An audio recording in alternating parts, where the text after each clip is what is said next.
Hello everyone and welcome back to the channel. Today we're going to be taking a look at a pretty special product from CHEREEKI. It's their Bluetooth smartwatch for only £20. I'm really excited to take a look. First off though, thanks a lot CHEREEKI for making this video possible. Let's get right to it. So just before we get started, check out my giveaway. All the information you need will be in the description below. I've been testing this product for 7 days and I feel pretty ready to review it. So I've repackaged it together and I'm going to show you pretty much the unboxing experience. You'll find the watch wrapped up in plastic. Under that we have a very basic micro USB charger which can get you started. You'll be needing it as the watch comes with no charge, but what can you expect, it's only £20. You can see what I mean by it's pretty not useful, yeah. So, more onto the watch. First off, I would like to apologise for any small scratches or scuffs on the watch. Like I said, I've been using it for a week, pretty much all day, every day, so yeah, it's gonna have scratches. Obviously, it's not like this out of the box. And it also won't come with charge like mine. But moving on. Does this look familiar? I think it does. They've definitely tried to design it after the Apple Watch. It's definitely worked, but it's a lot bigger than the Apple Watch. But I like it. I think it looks really sleek and the matte black does definitely work. Obviously, if you're an adult and you've got a bigger wrist, it may not look so big on you, but I'm obviously got pretty small wrists and it does look fairly large. As you can see around the watch, the branding is really minimalistic. The only thing is this little CHEREEKI logo at the bottom. I like it, it just adds a nice little addition. Kind of reminds me of how the Fitbit band looks. It's got that texture, look and feel, and then has the little logo at the bottom. And the same way it straps together is like a Fitbit as well. But that's not a bad thing. It takes inspiration from other watches, which makes it good because those other watches are also good. So let's take a little look at what we've got on the watch. First off, in the bottom left side, we have the speaker. The speaker is interesting. I didn't know what this would be like. I've never used a watch like this before. And it's not too bad. It does get pretty loud enough for you and a few people around you to hear. And for the outdoors, it bears up pretty well too. There obviously isn't really any bass, it's very tinny, but what do you expect? It's great for cooling and is definitely usable for listening to music. Above that we have the charging input. It's fairly simplistic, looks like the Apple Watch design. You just pop it off from the bottom and you can charge away. I like how it hides the charging port when you're not using it, it's very clean. And above that in the top left we have the microphone.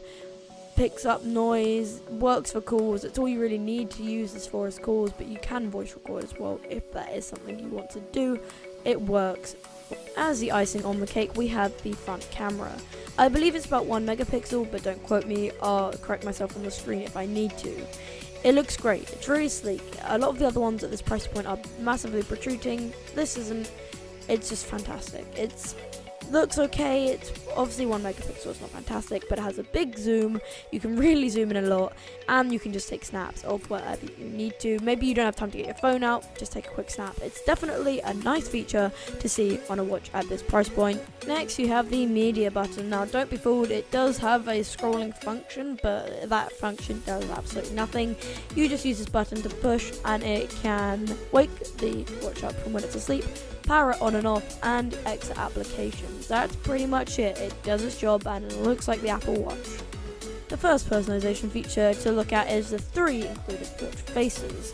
There are no extra downloadable ones, so these 3 are the ones you've got. They're all pretty nice. You've got a very clean one, a slightly more informative one, and then you've just got one that looks very over the top. I like the clean one personally, but again, it's massively personal preference. This is the main home screen for the watch. Pretty much says the battery life, the features that you're using currently, which in my case are Bluetooth music, the time, the date, and you can also access calling and texting right away from this page. Using the phone application, you can either dial a number or add the contact manually. Here's a quick side-by-side comparison to a pretty average Casio watch. Hopefully this helps put into perspective how big this watch really is. So let's take a look at the pages of apps. There are 3 pages of applications. I don't want this video to be too much longer than it already is, so I'm not going to list all the applications or go in depth on any of them. They're all pretty self-explanatory due to their icons, and there are 24 of them as well, so it would take ages. Some apps like Chrome, Facebook, Twitter, and WhatsApp do require a SIM, as you can see in the footage here. So yeah, chuck a SIM in if you want to use some of the more advanced apps, and download the app onto your Android phone if you want the best experience possible. It does only work partially with iOS, which is a bit annoying, as Apple don't want to lose their market. Unless you've got an iWatch, no smartwatches will work with iOS, so it's not like it's a massive con for this particular watch. So that pretty much rounds up this watch. I'm going to leave some footage of me taking apart the back so you can look how to put in microSD cards and SIMs. Anyway, I am new to the watch market, so I can't give a massive comparison to what it would be like to other watches. But I do know for £20, this thing is a steal.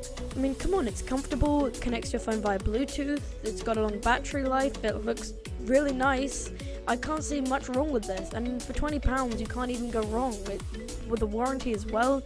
I'm really new to smartwatches, so I can't really give a great comparison to how good it is for the price point it's at. But like I said, for £20, can you really go wrong? I should be getting a few more smartwatch units in the future to review, so I will be able to do some comparisons. So make sure you stick around on the channel for that. Make sure to subscribe to also enter in my giveaway. Thank you guys for watching, and I hope to see you in future videos. Goodbye.